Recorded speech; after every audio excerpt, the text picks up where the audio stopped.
Are we?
Hello, everybody. Thank you for joining us for our webinar today with CASAS of Burlington English, pairing data with curriculum to promote IET and IELCE success. I'm going to turn it over to our presenters, Jane Eguez and Robert Breitbard. Good morning, everyone. And thank you to Lindsay. Really appreciate that nice introduction, and to all of our friends in attendance today. So glad you're here, and really appreciate our ongoing collaboration with all the great folks at COABE. So thank you to Sharon, Bonnie, the entire board, and everybody behind the scenes who helps put these wonderful webinars on. I know we at Burlington English have been a proud supporter of these ever since kickoff a number of years ago. But again, huge kudos to all of you in attendance, though. Really fantastic that with everything that you've got going on, that you keep so focused on your learners' needs. And I'll also let introductions here from my wonderful co-host here, Jane. Yes, greetings from California. My name is Jane Eguez, and I work with CASAS, and I'm happy to be here with Robert and our other COABE attendees. Yeah, so we really do have an extra special one today, pairing data with curriculum to promote IET and IELCE success. So many of you have worked with both CASAS and Burlington to provide us feedback of exactly how you're doing it out in the field. And I really do believe that today's webinar will be a nice culmination of a lot of that great feedback that we've gotten from all of you. Also, please don't hesitate. Jane's contact information is up on the screen, as well as myself. So please don't hesitate. We're going to talk about a lot of great big picture items that I believe you can use right away, really to put together an amazing, even broader IET and IELCE success plan. And thanks to what's going on for so many years now, a fantastic partnership between CASAS and Burlington English, definitely a winning combination. So thank you, Jane, and to all our friends at CASAS. I see many of you have already done the same. Would love to know, while Jane and I will be the only ones with a live webcam and web mic, would love to know who's in the room. So please introduce yourselves, your name, the program you're with, and what state you're coming in from. Would love to, and keep that chat open. Would love to, have as much of your input as possible through our time today. I know Jane's got colleagues on board as well as I do who will be assisting. So if you have any suggestions or questions or want any type of further clarification or next steps, please pop it in that chat. And again, colleagues from both CASAS and Burlington will for sure get back with you. All righty. So again, I modeled the appropriate behavior, Jane. I popped in a name. And if anybody's from Florida, you know that's the home of the smallest post office in the United States there. So not an adult school, but yeah, so a choppy Florida. All righty. And lastly, as we really get going here, just know that, like I said, we've got tons and tons and tons of Burlington colleagues all throughout the country to help you with a lot of the like I say, the big picture concepts, how to put them into action. And Jane, you've got quite a team. Yes, we do. And we have live tech support to help anybody that wants to move from paper testing to e-testing. So we're ready to help you make that big leap if you're ready. Excellent, excellent. Yes, yes. And what a great set of folks that both of our companies have. And I hope you also check out both of our websites at burlingtonenglish.com and casas.org. And keep in mind, they've got the great CASAS Summer Institute coming up next month that you'll definitely want to join in on. So with that, let's go ahead with our agenda. And for that, I'll turn that over to Jane. Yes. Today, we're going to be looking at how to pair CASAS data with Burlington English curriculum. And we know that there are a lot of really good programs out there, IET and IELCE programs already going, but we know that many of you are continually building new partnerships to build out and enhance your IET programs. So we hope that we'll be able to give you just a few ideas of things to think about as you're expanding your programs. And we'll start with just a real basic for those of you who are new to IET and IELCE. Robert will just give a very brief tutorial on what that is again to remind us, get us focused on that. And then we'll be looking at a three-step process. Step one of how to lay the foundation so that you can build out these programs. Step two then is focusing on the career goals and building a plan, getting down to the student level, building those foundation competencies. And then step three, really focusing on career specific preparation and support for the learners. So let's take it away, Robert. Yes. Okay. So this is the audience participation part of the show. And for any of you who've participated in some of the presentations I put on, I really like to use that chat. So I'm going to ask a big favor if you keep that chat open. So how about this? I love this one. I'm going to use a scale to 1 to 10, 1 being just a little, 10 being the black belt. You could talk about it in your sleep. Where are you? Would you put in the chat a number between 1 and 10 of where you're at as far as your knowledge of the Workforce Innovation Opportunity Act? Okay. All right. All right, fans, it's been out a little over 5 years. Okay, I'm checking the chat. Okay, Jane. And by the way, whether you put 1 or whether you put 10, you are in the right place. Okay, fantastic. Jane, I'm actually surprised. Sometimes I see, 12, 15 kind of Spinal Tap, go on, but yes. Okay, so you've come to the right place. This is critical.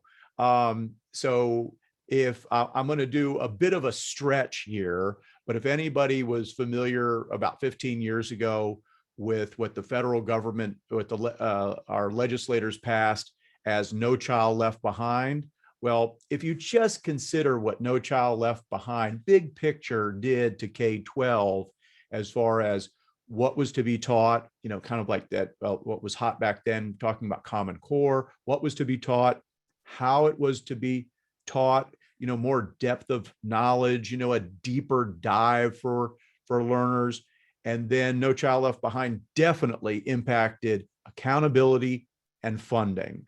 So if you can really just keep in mind that what was taught, how it was taught, and then accountability and funding, now you have our adult education counterpart, if you will. So about 5 years ago, our legislators in Washington, D.C. came. It was one of the few bipartisan things that happened without any acrimony, and enjoys a lot of support, amazing support to this day. And you'll want to find out a lot more about it. Workforce Innovation and Opportunity Act. It basically, you want to remember that W, okay? And actually, this allows the U.S. Departments of Labor and the U.S. Departments of Education and on to provide millions and millions and millions of dollars to what we know as our workforce partners, our American Job Centers, as well as, if, depending on how long you've been in adult education, you've probably heard for some time, oh, it's time to write the grants. And so while there's a lot of grants out there, overwhelmingly more than 90-something% of adult education programs around the country tap into this money right here. So this comes from the federal government, and this actually has to be earned through a competitive grant process. And one of the biggest things that this WIOA or WIOA, one of the biggest things that the change it brought was it replaced something prior. And what it replaced was definitely the Workforce Investment Act. Prior to it, wanted us to, in adult education since the 90s, concentrate on helping students get jobs. But WIOA wanted not just to help students get jobs, but keep jobs. And also WIOA allowed our programs to not have to wait for students to accomplish one thing before starting the next. It allowed for concurrency. I could be an adult education learner and I could be in multiple courses at one time. So it wanted combination, but even more than combination, it wanted integration. Okay, it wanted sometimes teachers, instructors from two different areas to actually work together to integrate their content into teaching. So one of the hottest things, and obviously one of the reasons you're here, because you saw it in the splash page when COABE put this announcement out, is IET, okay? And so IET is the integration of education. Now that image I just popped up could be adult ESL, it could be adult basic education, so somebody reading at the middle school level, or it could be somebody who's in preparation to earn their HiSET, their TAS, their GED, their NEDP. So, and we'll use the term high school equivalency, HSE, for that whole group. So this is the integration of a student in that adult education class, but concurrently at the same time. And in a perfect world, the teacher who's teaching that adult education course is also co-teaching, is actually integrating their instruction with someone doing training, okay, for either an associate's degree or most likely, moreover throughout the US, some type of training that leads to a student sitting for an industry recognized certificate, a state certificate. Think phlebotomy, coding, auto mechanics, on and on and on. So this is IET right here, okay? This is IET. And, but what I got to admit, as 30 years in the English as a new language arena for myself, I was most excited when WIOA brought out the following, IELCE.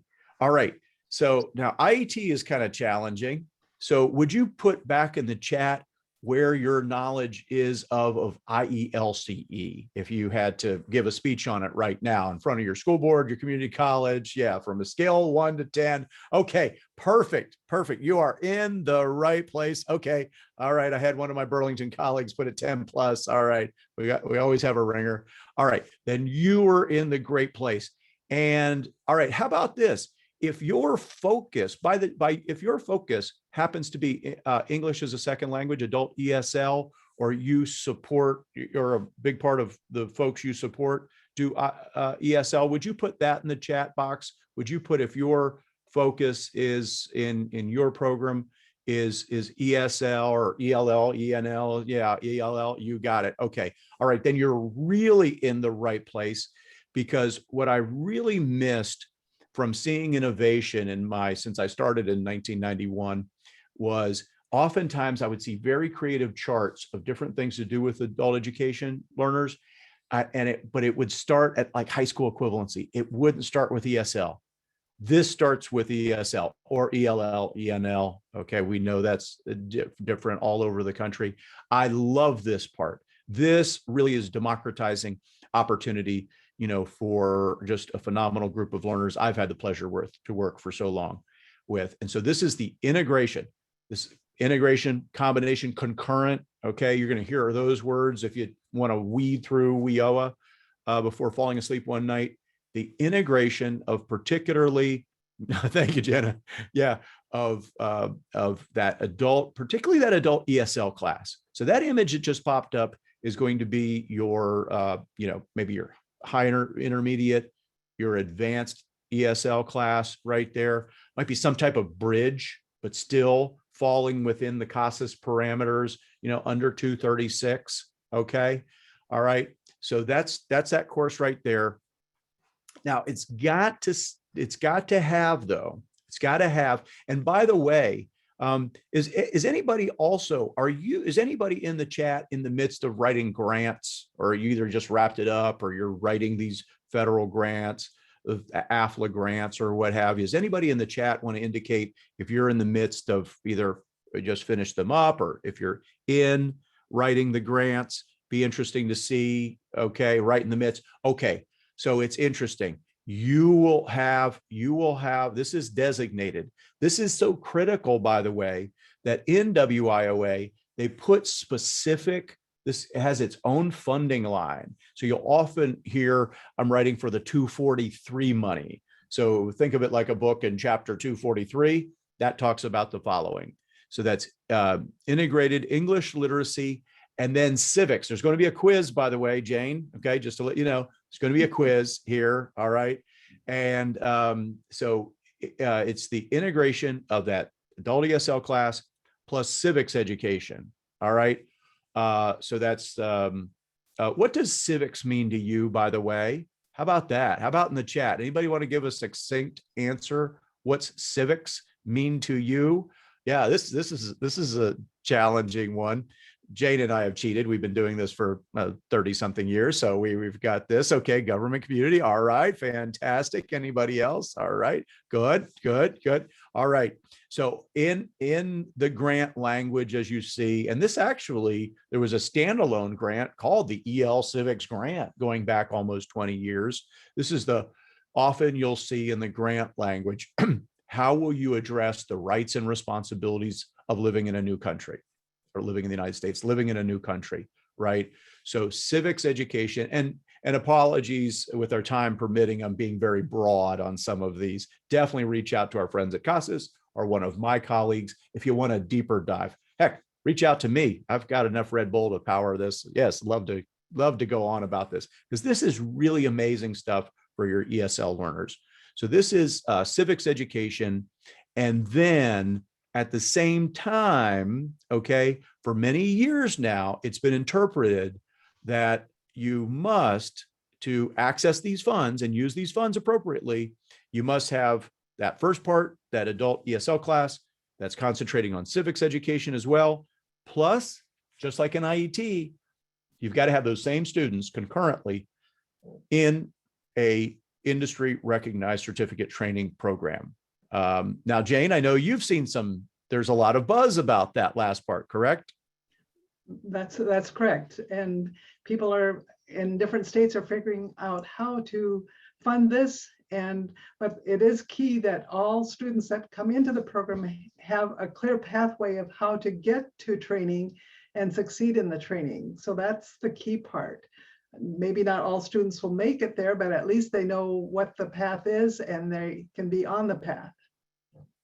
Yes, besides obviously letting everyone in America know, particularly our legislators, just how powerful adult education is, if there was any one thing that quite possibly you might want to get involved with, and as Jane said, the discussion going on, thanks to our friends in Ohio that recently did a webinar for us in December about adjustments and, reevaluating that training part. Illinois, congratulations. So I could go on and on, name so many states are taking a look at exactly what that means. But the bottom line is that right there, that's been the typical interpretation, is that all of these things have to happen at the same time to access these funds, these IELCE, these 230, 243 funds.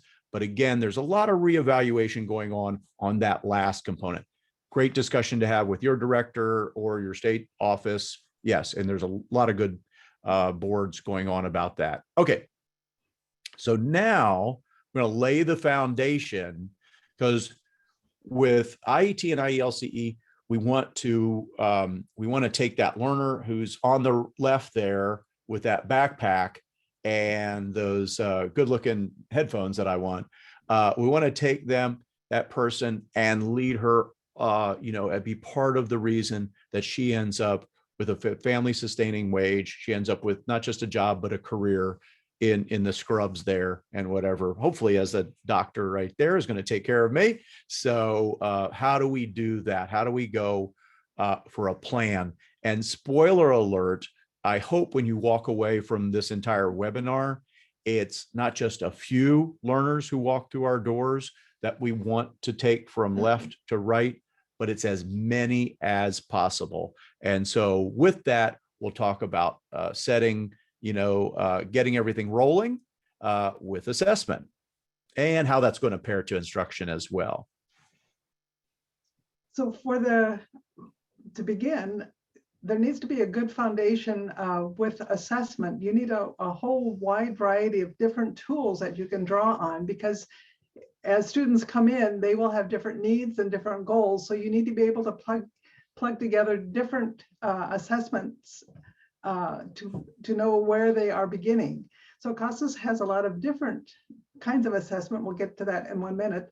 But CASAS is an integrated system. And so we have the assessment component, we have curriculum, and this is where we'll look at Burlington English at this time. There's also the accountability, but we won't be talking about that today, but just knowing that this system leads naturally and automatically into feeding your accountability needs at your local, your state, and at the national level. So this is all built into one system. And then the results of the assessment and having a good foundation with assessment and curriculum is that then that leads naturally to instruction. And we'll just touch on that briefly later on in the session today. So for the foundation of assessment, CASAS offers reading assessments from beginning literacy students all the way up to those transitioning into post-secondary. We also have listening assessments. We have speaking assessments. We also have writing and math. So these are all tools that you can pull in as needed, again, depending on what is the training that you're preparing somebody for. In addition to these standardized assessments, we also have standardized performance-based assessment. And this is based on California's way that they have tackled IET and IELCE. California has developed a whole set of civic objectives in different categories. And then when IELC came in, they reviewed these civic objectives and identified almost 29 of these 60 civic objectives to being also very appropriate for 243. So remember, Robert told you what these numbers mean. So these civic objectives are very concrete. I've just pulled out one example, number 52, which is one civic objective is to research, identify, and utilize employability or soft skills, meaning personal qualities, customer care, leadership skills. All of these are available to all of you. You can go to the CASAS website and pull this down and use these as you're trying to build your IET or IELCE plans. These are available for anybody to use. Then, in order to measure these, we've developed COAP. So if you could go to the next slide, please. So for each civic objective, we've developed additional assessment plans that are performance-based. For example, if the co-op is applying for a job, the student would be asked to actually complete a job application. And they would be asked to participate in an actual job interview, maybe with somebody from the local business community. So these are performance-based assessment, not multiple choice. So all of these assessment plans then are related to workforce preparation and workforce training outcomes, and they're very practical. And it really measures how well a person can interact or access the community. So it's really looking at the combination of their reading, listening, speaking, writing skills in a very natural way that they need to use when they're in the community. So these are real life tasks like talking to the doctor, completing an insurance form, and all of this is spelled out in these co-apps, which again are available for anybody to access. And you can look at them. All the rubrics for scoring are there for people at all, and it even specifies at what level the student, what they should be able to do at different levels within the co-op. So it's a very rich resource that any of you can tap into. There are also lots of videos on the CASAS website that can walk you through how to use these co-ops. So if you're not from California, you'll need to put your own spin on it. If you're in other states, the California programs have been using these for 20 years very successfully, and these are funded payment points in the California WIOA Title II system.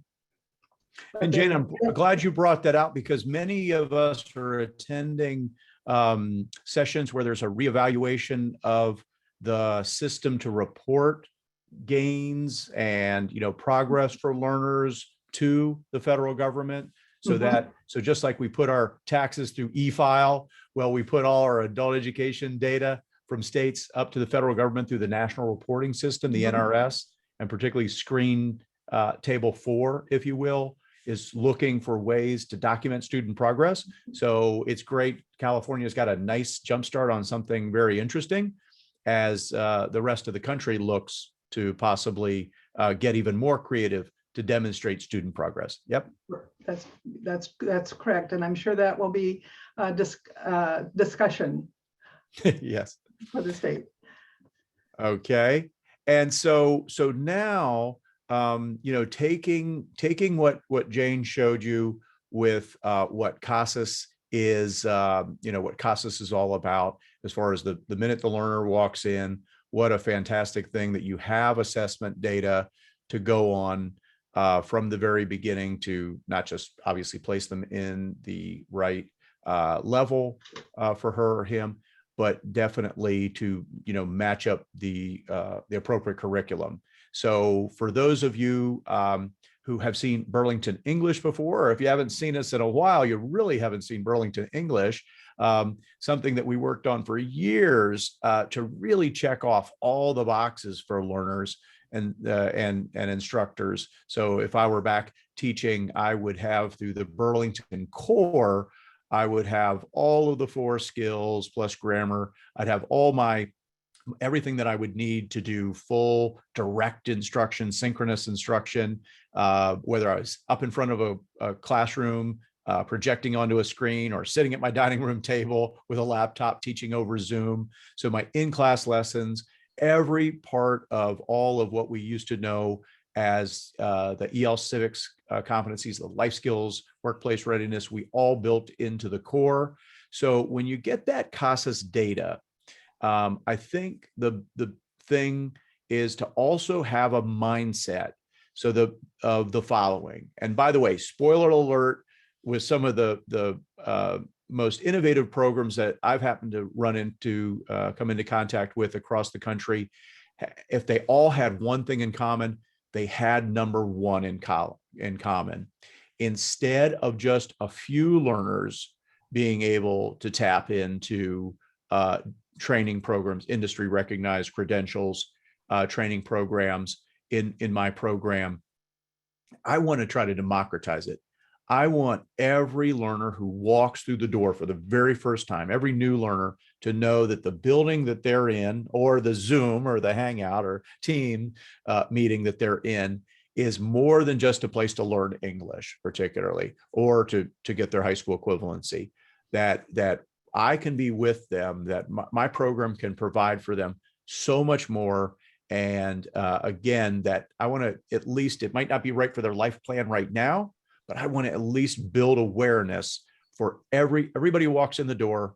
And so one of the biggest ways that we do that with Burlington English is, if you're familiar with our Burlington core, you know that while we have all the aspects of helping learners learn about navigating the community, we also have what you see right here. At all 6 levels, we have level appropriate fact that we address. For instance, here, getting a job. Okay, so the idea of a career, the idea that your entity can do so much more than just learn basic conversational English. Okay, all right, that's with Burlington. That started from the very beginning right there.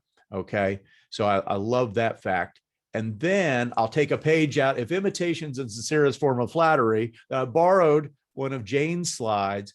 And so we really check off all the boxes, by the way, in the core. So, and by the way, we don't have time today to go through it, but if you haven't seen the great stuff we have on writing, please connect with your local Burlington representative at burlingtonenglish.com/contact. So we have some amazing ways to generate great writing and writing prompts with learners in our course and lesson planner. So please take a look at that. But for right now, I want to talk about really reading, because how about this? In your area, what, if you had to take a guess, what do you think most programs in your area are offering in adult education, or are offering training programs on? Would you put that in the chat? What kind of area are they, or what kind of careers are being targeted in the IET, IELCE? That actually I can go and get a job once I finish that IET and IELCE. I actually walk out, okay, health science, CNA, medical assistant, early childhood. Okay, fantastic. So one of the things comes into play is that so oftentimes that course, that training component is oftentimes all the teachers who I've run into who have taught those career specific have been phenomenal folks. But usually they're teaching there, and their ability to teach there is because they have time in the field, but they might not be traditionally trained teachers. And so the strategies to really deliver, instruction is really critical. And so where I'm going with this is one of the biggest things that we can do is to get learners as early as possible, particularly ESL learners, ELLs, as early as possible in our ESOL programs or ESL programs, ready to go into the more rigorous, more academic learning structure for all of those that I just saw pop up in the chat. So just know that I know when I was teaching, Jane, you would have loved sitting in my classroom. It was fun. It was conversational. I don't know how well, looking back 30 years ago, I was doing to actually prepare my learners to go into further rigorous study. So just know, if you're using Burlington English, we've got you covered. So if this happens to be one of the first times you're seeing the English language proficiency standards, please reach out to my colleagues. We can tell you how that forms the bedrock of what learners really need to know.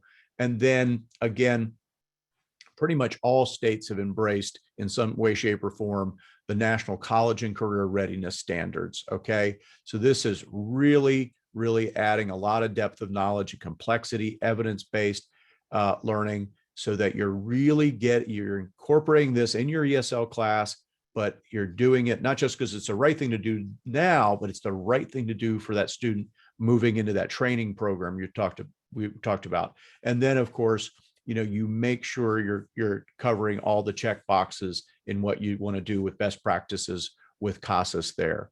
Can I just add please just add one thing? Yes. incorporating the CASAS competencies, you're also squarely hitting the skills that matter initiative that many states are growing and using more, learning more about the skills that matter and implementing them.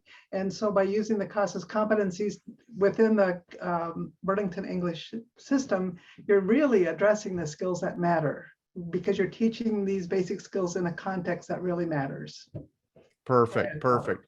Yes, and contextual. If you go through WIOA, the amount of times contextualization and contextual, exactly, you're putting it in a real life context.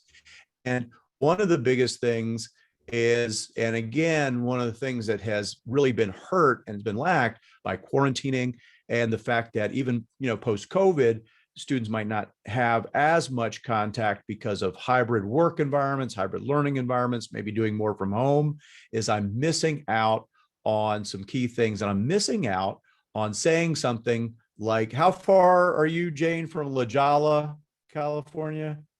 That would be La Jolla. Okay, see? La Jolla. Okay, yes, exactly. So if I'm missing out on interaction and I'm saying things, incorrectly or putting the emphasis on the wrong syllable, isn't it great that with Burlington English, I love this part, emphasizing daily communication practice. And even if this means in a hybrid, in a blended environment, doing it at home, if you haven't seen our speech trainer, we do a really, really, really fantastic job of covering that. If there's any one reason really to check out with our local representatives, it does an amazing job. And even I would be able to say La Jolla after I was done with this. I also love that, the soft skills needed to help for this part to attain, to acquire a job. I could not think of a more, scarier thing than to go into a job interview. In fact, in the chat, is there anybody who's been in a job interview in the last 5 years and you were just a little bit nervous? Anybody willing to put in the chat that you went through a job interview and you were a little bit nervous? Is there anybody? Okay, all right, good. Okay, so how'd you like to do it in a new language? That's what blows me away. So what I love about what you're seeing here is, thank you. I barely fudged it in English.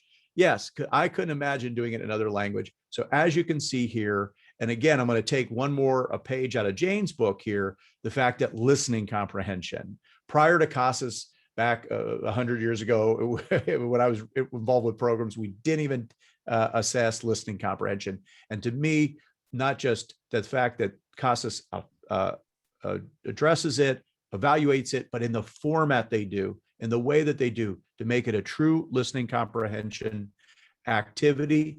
That's what we've mirrored in Burlington English. So when we're talking about pairing not just CASAS data, but CASAS, the true way that CASAS format brings the outside in. So just know what I love here is that we're really replicating that. So one of the things I love is, besides the dialogue here at the bottom, you see there's this hide the text, so that I can actually choose which one of the dialogue speakers to actually hide their text. So I will read it, I will get comfortable, but then again, I click to hide the text, and all of a sudden the text goes away. I play that sound file though on that triangle play button, and now I'm being quizzed on what I just hear and not what I see.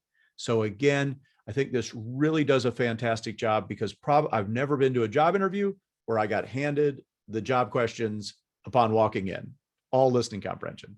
Yeah. And then lastly, on this part, I love the fact that, okay, real quick, for somebody who put like a 0 or a 1 or something else, would you put in the chat the IELCE? What did CE stand for? Okay, now if you've been doing this a long time, okay, wait, I know you know it, but does anybody remember what that CE was in that IELCE? Okay, thank you, Paul. Okay, Octavio. All right, fantastic. Okay, so we really bring, once again, as it's written in the grant applications, particularly the 230 through 31 AFLA grants, the rights and responsibilities of living in a country. And this does such a fantastic job. This is part of Burlington. And oh, by the way, you see it's module 10 in the core. That means that it's all 6 modules we address government law. And Jane, I know CASAS has so much related to this. That's correct. Yeah. If you haven't seen the CASAS catalog in a while lately, you really should. It really does a fantastic job. So, by the way, if you've ever had to scramble to try to find other, civic citizenship materials or whatever, just know that's what I love. I love CASAS when I first started using it. Thank you, Linda Taylor, 1998. When I first started using it, it was such a great system. It put into place everything for me, cut down the moving parts, and particularly as it went to e-tests. And so we do the same thing in Burlington. We really make it easy for you to not have to scramble to so many different resources. It's all in one place. All right. So now we're ready to get you even closer as a learner. We've laid the foundation. You've got all the great, again, bedrock there. Now let's talk about taking the next step towards getting you to your IET and IELCE. And with that, I'll turn it over to Jane. Okay, so now your agency has all the foundation laid and you're ready to start receiving students, and they come in. And this is an example of a personal score report of what a person's reading level is. There could also be a listening score, but this helps the student know where they are. But the most important thing is to know what is their short-term and long-term career goal. So the question is, what level do they need to be at in order to succeed in training? So this is something that you would develop and figure out together with your training partners.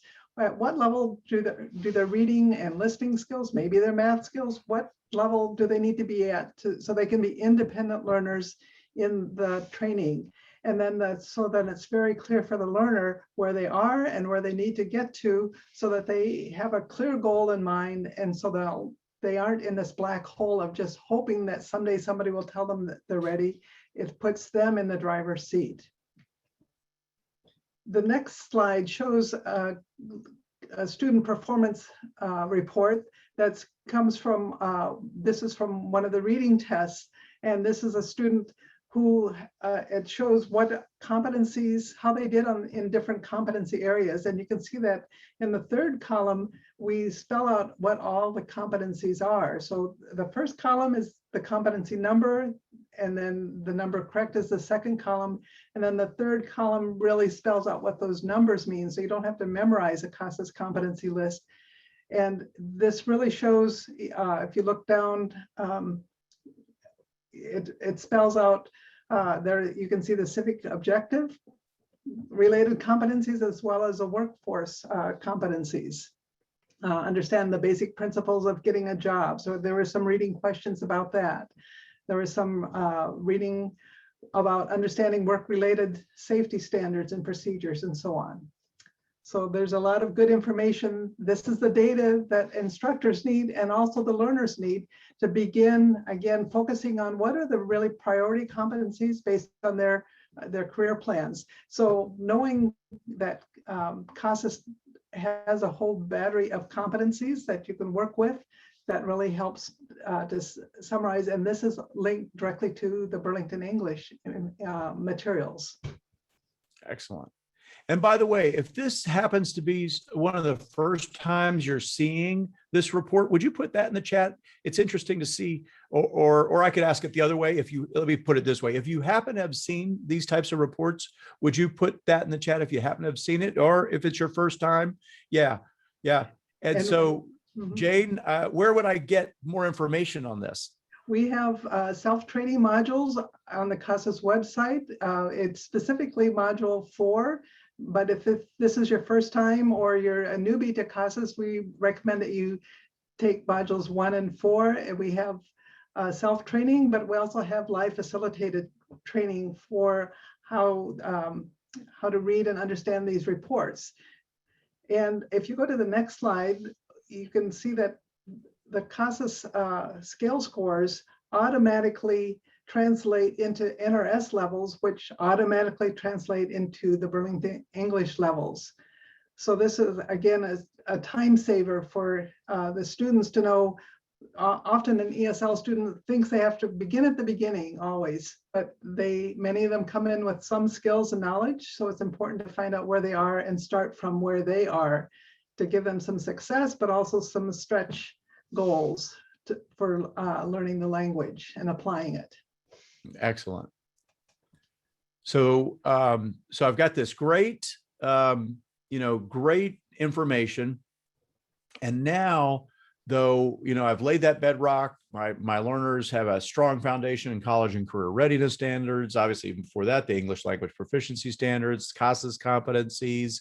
I've helped them with their, speech modification, the listening comprehension. Again, I mentioned writing. That's something, again, our training colleagues who do a fantastic job about getting writing in the classroom through Burlington English. But now it's time to really take them to the next level. So step two would be definitely to help learners really even better understand that they're really on a journey with us, and we can help them for quite some time. And so Burlington English becomes that vehicle to take them along this journey. And again, the great GPS to find out how I'm doing is then, of course, my CASAS data. But one of the things I love about this, and this is from our career exploration and soft skills, if your program has a lot of access to career counselors, would you put that in the chat? Or if you wish your program had more access to career counselors, would you put that in the chat? Always interesting to see. Okay, if you had a little bit. So I got to tell you, please take part in trainings that we offer, or again, with your local representative for this part right here. We've sat with career counselors for a long time and tried to take the best virtual experience of sitting with a career counselor, and we put it into this career exploration and soft skills. Okay. And again, that CASAS data helps along knowing, again, when to, make that career decision, when to jump into one. But really, this career exploration and soft skills is fantastic for really helping learners, really get motivated and understand. Again, once again, understand the building I'm sitting in as a learner is much more than a place where I just learn English or get a high school equivalency. They can really help me for some time. And obviously, to get your students even more excited into the possibilities out there is definitely to look at the 16 Department of Labor career clusters. So again, we do this in such a great way. And by the way, if you see that if you're new to Burlington, some screens were blue, and that meant that is the learning that students are going to be doing asynchronously. They're going to be in a learning environment, blended learning with their teacher, but they're going to be doing it independently. And then here with green, that my in-class lessons, this is what's going to fill my laptop screen if I'm teaching remotely, or it's going to fill my classroom screen if I'm back on site. And again, the great things with these ICLs here, colorful, engaging, get the students in, but also I can shift regardless of where myself as the teacher I get started.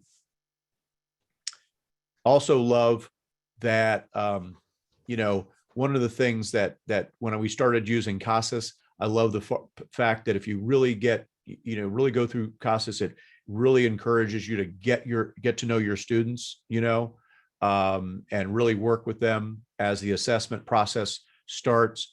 And so how many of you are concerned about retention? How many of you are concerned about retention if students stay remote for a while, or if they do more blended with on-site? But so on a scale to 1 to 10, 1 being a little, 10 being a lot, do you see a concern of if students are in the building, if they're more?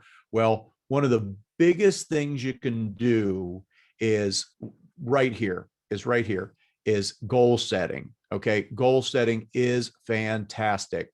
So, and as you can see here down at the bottom right, save to portfolio, all of this work that learners do to build a personal, a digital portfolio and set goals, it all goes into a digital portfolio for them. By the way, I'm going to take a page out of Jane's book. we called it the thermometer, Jane. I know it has a better, but if you remember where Jane showed that vertical line of the different CASAS scores, cut scores and levels and what have you. And that was one of the best things I saw programs around the country do, is let students be aware of where they're at, and so that they know the progress they're making, right? Data chats, data dialogues, that coupled with goal setting greatly improves your chances of going to the next level, or keeping your students to go to the next level. I'm taking a page out of other things you can get if you participate in CASAS trainings. And here's a class performance report. And one of the things that I love here is, as you can see, I get data, and I'm plucking out particularly this identifying behavior, attitudes, job retention. And I mentioned how WIOA wanted not just us to work with learners to get jobs, but to boost as much as possible the ability for them to keep jobs. So again, even things like calling in sick, it's amazing where this stands as the amount of reasons why a lot of employees lose their jobs. Basic soft skills not in the job interview to get the job, but to keep them. And then also, for those of you who said, once again, just to put a cherry on top and emphasize, for those of you who wanted to emphasize even more access to career planning and career counselors, just know that in Burlington English, you're going to love, if you haven't used much, if you use mostly the core, and I tell you, please, if you use Burlington English, all the training's free, just like with CASAS. You want to get some training on this career exploration soft skills. Fantastic. For instance, we filmed this at 3 different levels, beginning, intermediate, advanced, of a learner actually working with a career counselor. I love the expression. In fact, if you don't happen to attend the monthly CASAS call that CASAS puts on, they just had one yesterday, Jane, that'll be archived soon, right? I could access that on the CASAS.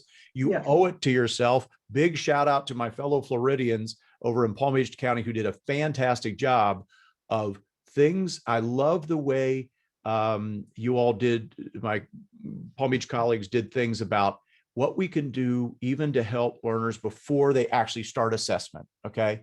All right. And I love the expression, how can we help learners not going into something cold? How can we help them not go into assessment cold? How can we not? And then what I love about this, that they don't enter into, when they finally get a chance to see a career counselor, they don't go in cold. They know what's going to happen because they watch through this virtual experience here. And again, there it is again, that my portfolio, that save to portfolio, everything. And also, okay, if there's anybody who uses paper and pencil, but thinking about making the move to CASAS e-test, would you put that in the chat?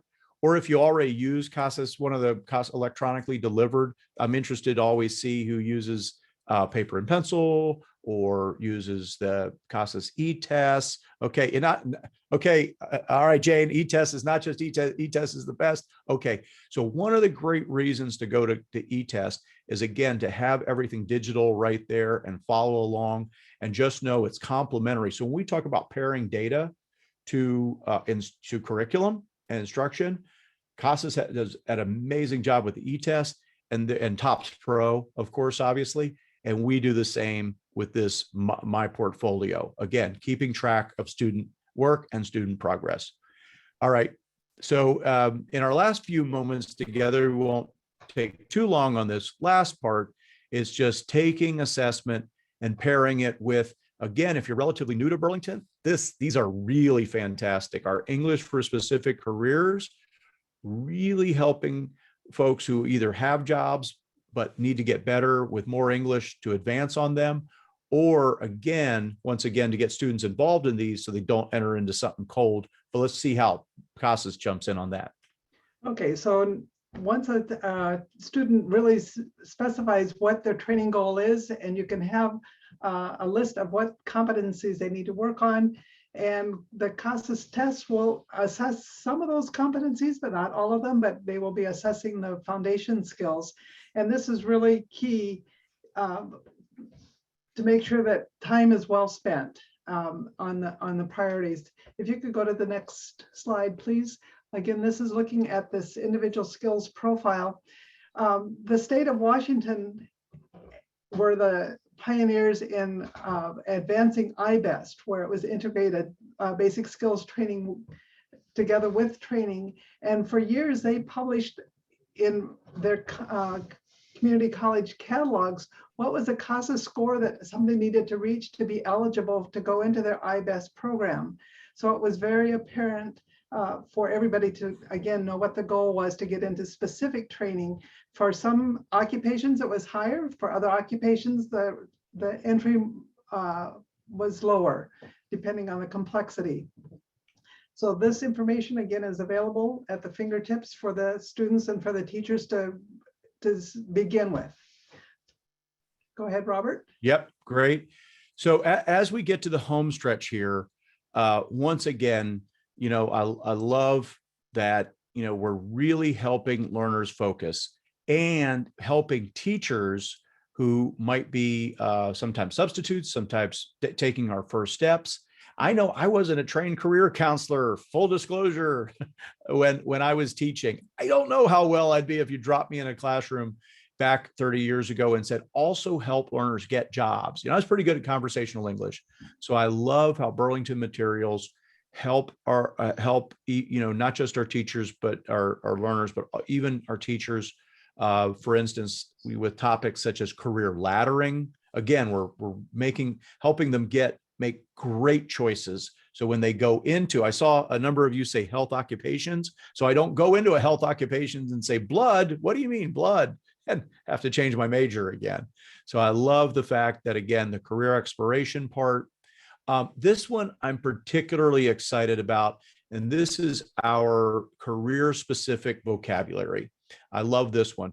We got started with this with incumbent workers who are doing their job great, but they did it great in their native language in Spanish. To be able to advance on the job, they needed to have a lot of those same, you know, content now in English. So our word lists are fantastic. So this is part of our, again, our English for specific careers, which really in so many ways is almost like virtual job shadowing. If you can't bring your learners to the job, bring virtually the job to them. And again, through English for specific careers. And then here also back to the fact that so oftentimes our learners are going to be presented with listening comprehension type situations at work. And so here's one, many of you said something to do with health occupations. Well, we've got it covered here with this part. And then lastly, just like with ETAS and TOPS Pro, we bring it all together so that all of students' work is found in one place right here through our My Portfolio. Well, thank you, everyone. Really appreciate your time. We have been great partners with CASAS for so long, and trust me, we've got fantastic synchronous, asynchronous, customized training. Please go to our website, reach out to your local representative. And I know, Jane, you've got fantastic training. Yes, we do. And so you just go to our CASAS website and all sorts of materials are there to help you to get training. And you can always contact us at CASAS@casas.org with any question, and we'll make sure the right person gets back to you to help you move to e-test or to provide tech support. So we look forward to working with you. Yes, thank you. Thank you, Jane. What a wonderful co-presenter. And to all of you out there, please, our emails are right up there on the screen. Thank you so much. Thank you.